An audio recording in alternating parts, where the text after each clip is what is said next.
Let me ask you something. What's the biggest enemy of success? Most people would say fear, doubt, procrastination, maybe even failure itself.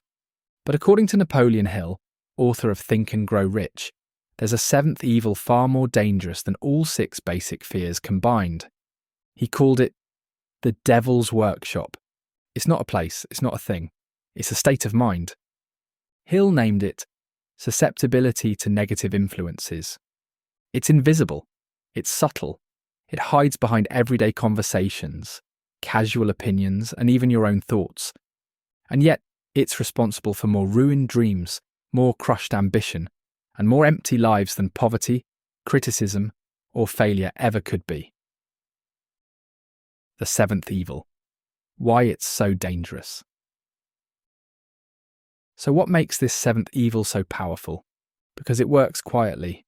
It's not like fear, which shouts, it whispers. It doesn't show up like an intruder. It disguises itself as your friend, your co-worker, even your parents. Sometimes it's your own voice. It seeps into your thoughts, slows your momentum, and before you realize it, you've stopped pursuing your dreams. Napoleon Hill warned us that people who accumulate riches, whether material or spiritual, learn to protect themselves against negative influence. People who remain poor never do. Where does it come from? This enemy wears many masks. Sometimes it shows up as a relative who constantly reminds you of your past mistakes. Sometimes it's a co-worker who says, "Why even try?" You know they won't promote someone like you. Other times it's the voice in your own head saying, "What if I fail? What will people think? Who do I think I am?" These voices are not truth, they're programming, picked up over years of exposure to negativity, fear, and doubt. And Hill was clear. If you don't guard your mind, someone else will occupy it. The power of willpower. So how do you protect your mind? Willpower. Your will is the gatekeeper of your mind, and Hill said the average person never uses it to full capacity. Most people drift through life, letting opinions, trends, emotions, and other people decide what they believe and how they act. But your thoughts are your spiritual property, and your one real freedom is this: you can choose what thoughts to accept and what thoughts to reject. Once you truly grasp that, you become powerful. The self-analysis that changes lives. To fight this invisible enemy, Hill gave us a weapon: self-analysis. He offered dozens of questions to uncover the roots of negative influence in your life.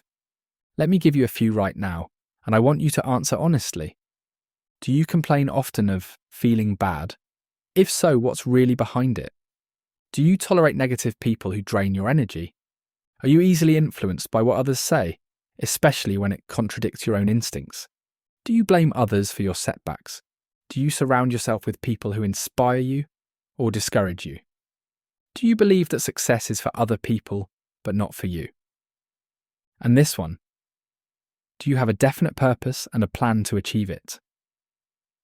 If you're avoiding these questions, ask yourself why. If you want to build a strong mind, you have to shine a light on the dark corners. Mental poisoning is real. Hill wrote that there's no legal protection against those who poison the minds of others with negative suggestions. And yet it can be just as destructive as theft or fraud. Think about it. Thomas Edison was told he could never invent a machine to capture the human voice. He ignored them. Henry Ford was mocked for building a gasoline car. He ignored them. F.W. Woolworth was laughed at for his 5 and dime idea. He ignored them. What if they had listened? What if you are listening to someone now who is killing your dream? You have to make a decision, a firm, unbreakable decision that you will no longer accept outside negativity as your truth. Negative influence destroys everything. Here's what the seventh evil does when you don't catch it. It weakens your willpower. It kills your imagination. It drains your enthusiasm.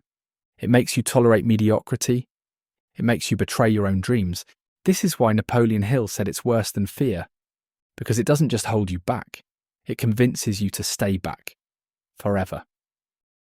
You either control your mind or it controls you. There is no middle ground. Hill said the most practical way to control your mind is to keep it busy with a definite purpose backed by a definite plan. So ask yourself right now, what is your purpose? What plan are you working today to reach it? Who are you allowing to shape your beliefs, your vision, and your energy? Because you can't build an extraordinary life with an unguarded mind. Protecting your mind, a daily practice. So let's get practical. Here are 5 ways to protect yourself from negative influence starting today. Limit exposure to negativity. If someone's always complaining or doubting, distance yourself. Even 5 minutes of bad energy can drain you for hours. Watch your media diet. What you watch, scroll, and listen to is programming your subconscious. Be selective. Surround yourself with achievers. Get around people who lift you up, challenge you, and make you believe again. Use autosuggestion. Speak empowering thoughts daily. Tell yourself, I am focused. I am strong. I am unstoppable. Stay mission-driven.